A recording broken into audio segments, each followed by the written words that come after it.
고려 건국. 고구려와 백제를 멸망시키고 삼국을 통일해 홀로 한반도를 차지하게 된 통일신라는 한동안은 평화로웠습니다. 하지만 시간이 지나면 물이 고이고 고인 물은 썩어가는 법. 통일신라도 시간이 지날수록 점점 쇠퇴하기 시작하는데요. 신분제가 무너지고 중앙정부는 힘을 잃었으며 지방엔 호족들이 세력을 키워갔고 호족과 나라의 핍박에 못 이긴 백성들은 난을 일으켰죠. 그렇게 전국 각지에서 반란을 일으킨 자들이 점점 세력을 키워 스스로 왕을 자처하고 나서니 대표적으로 후백제의 견원, 후고구려의 궁예가 일어났는데요. 그리하여 마침내 후삼국 시대가 열리기 시작합니다. 그러던 어느 날 거침없이 세력을 확장해가던 궁예에게 한 호족이 스스로 복속해오니 바로 송악을 다스리던 왕룡이란 자였습니다. 궁예는 이를 기뻐하며 그의 아들 왕건을 송악의 성주로 삼는데요. 왕건은 특히 전쟁에서 탁월한 재능을 보였습니다. 이후 왕건은 궁예의 칼이 되어 계속해서 군공을 쌓으며 마침내 후고구려의 2인자까지 올라가게 되죠. 시간이 지나며 후고구려가 점점 강성해지자 궁예는 교만해지기 시작했습니다. 화려한 궁궐을 짓고 호화로운 의복을 입었을 뿐만 아니라 스스로 미륵부를 자처하며 불경을 짓고 불법을 설파하기까지 했는데요. 궁예는 관심법으로 사람의 마음을 꿰뚫어 볼 수 있다면서 증거도 없이 트집을 잡아 신하를 마구 죽이기 일쑤였고 그렇게 공포 정치를 통해 절대 왕권을 추구해 나갔습니다. 그러던 어느 날 궁예의 칼끝이 왕건에게까지 향하자 왕건은 선수를 치기 위해 미리 세력을 규합하여 하루아침에 궁궐로 쳐들어가 궁을 장악해버리는데요.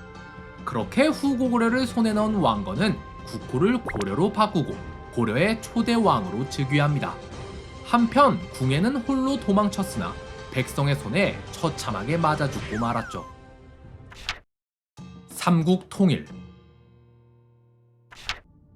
왕건이 폭군 궁예를 몰아내고 왕위에 올랐으나 아직 고려 조정은 안정을 찾지 못했습니다. 궁예의 독심술이 단지 허황뿐은 아니었는지 계속해서 반란 모의가 일어나고 심지어 실제로 반란이 일어나기도 했는데요. 하지만 왕건은 이들을 차례로 진압하며 점차 조정을 안정시켜 갔죠. 한편 고려 인근 지역들에선 점차 고려로 복속해오는 자들이 늘어나면서 고려의 영향력은 날로 커져만 갔습니다. 게다가 북쪽에선 거란에 의해 발해가 멸망하면서 발해 태자까지 고려로 귀순해 왔는데요. 그렇게 한반도의 패권 다툼은 고려와 후백제, 양강구도로 자리 잡게 되죠. 토지는 고려가 더 넓었지만 후백제는 한반도에서 가장 비옥한 토지인 전라도를 차지하고 있었기에 생산력도 인구도 절대 작지 않았습니다. 또한 고려의 왕건도 후백제의 견원도 둘 다 왕으로서는 손색 없는 자들이었는데요. 하지만 이 둘에겐 결정적인 차이가 하나 있었으니 바로 신라를 대하는 태도였죠. 이쯤 신라의 영향력은 수도 설화별 근교에만 뻗치는 정도였으며 힘을 완전히 잃고 그냥 상징적인 존재로 전락해버리고 말았습니다. 견훤은 신라를 무너뜨려야 할 구왕국이라 생각했습니다. 따라서 자꾸만 신라를 쳐들어가서 그 영토를 자신에게 복속시키려 했는데요. 하지만 왕건은 달랐습니다. 왕건은 지금 신라가 힘은 약해졌을지라도 천년이나 이어진 신라의 정통성과 그 상징적인 가치를 절대 무시하지 않았는데요.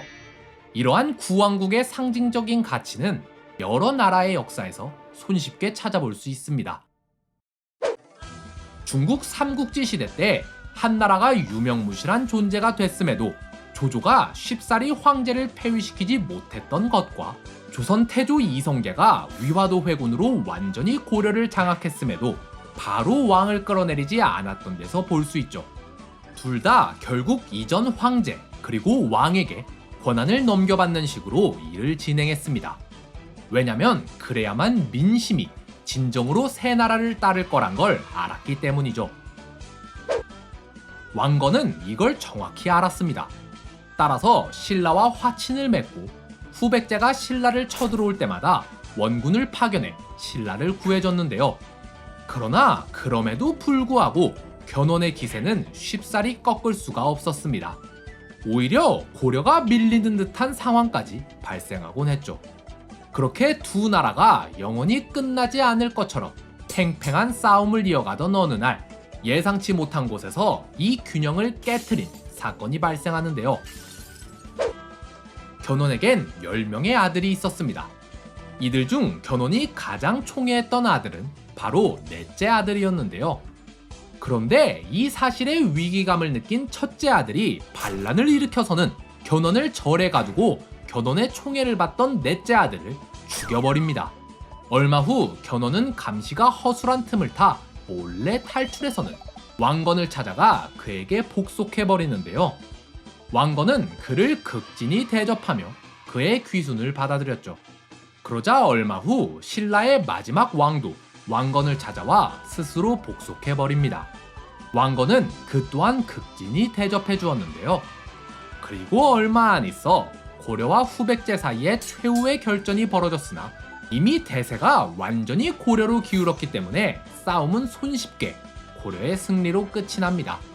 그렇게 936년 마침내 고려가 한반도를 통일해내고 맙니다. 세종과 정종. 삼국 통일이란 대업을 완성했지만 아직 태조는 안심할 수 없었습니다. 애초에 고려도 지방 호족에서 시작해 성장한 나라였기에 여전히 지방 호족 세력의 힘이 막강했는데요. 아직 이들을 견제할 만큼 중앙 집권력이 확보되지 않은 상황이었기에 태조는 이들을 대적하기보다는 회유하는 쪽으로 방향을 잡습니다. 태조의 대표적인 회유책으로는 먼저 혼인 정책이 있습니다. 유력 호족 가문의 딸들과 혼인을 맺어 전부 왕실 세력으로 끌어들였는데요. 건국 이전에 태조의 부인은 단 2명뿐이었지만 건국 이후 태조는 무려 29명의 부인을 거느리게 됩니다. 하지만 이걸로는 모든 호족 세력을 회유할 수 없었습니다. 태조의 두 번째 회유책은 바로 왕시성 하사였는데요. 공이 큰 자에게 왕시성을 하사해 피는 섞이지 않았지만 태조와 한 가문으로 인정해주는 거였죠. 또한 유력 호족의 자제를 중앙 관리로 등용했으며 이들에게 토지도 하사하는 등 태조는 계속해서 회유책으로 호족의 마음을 달랩니다. 근데 이걸 반대로 말하면 그만큼 아직 고려의 왕권은 약했고 왕위는 불안했다는 뜻이 되는데요. 삼국을 통일한 지 7년여가 지난 943년 태조는 병을 얻어 드러눕더니 얼마 후 숨을 거두고 맙니다. 제위 26년, 향년 67세였죠.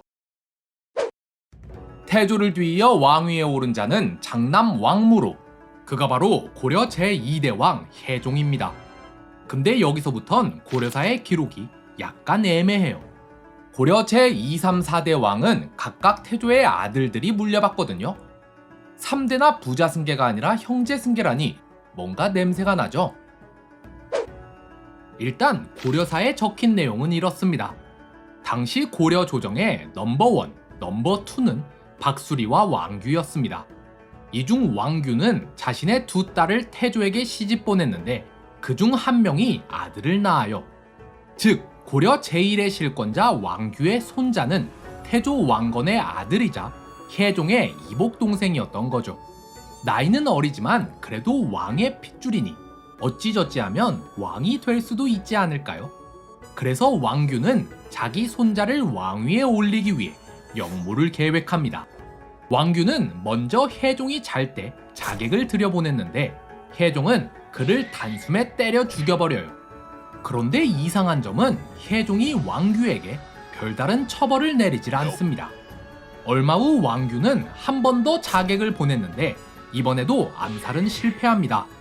그런데 혜종은 이때도 왕규한테 딱히 뭐라 하질 않아요. 그리고 얼마 안 있어 혜종이 죽습니다. 또 암살이냐고요? 아니요, 그냥 병들어서 죽어요. 그런데 혜종이 죽자 그의 동생 왕효가 그를 이어 왕위에 오르니 그가 바로 고려 제3대 왕 정종입니다.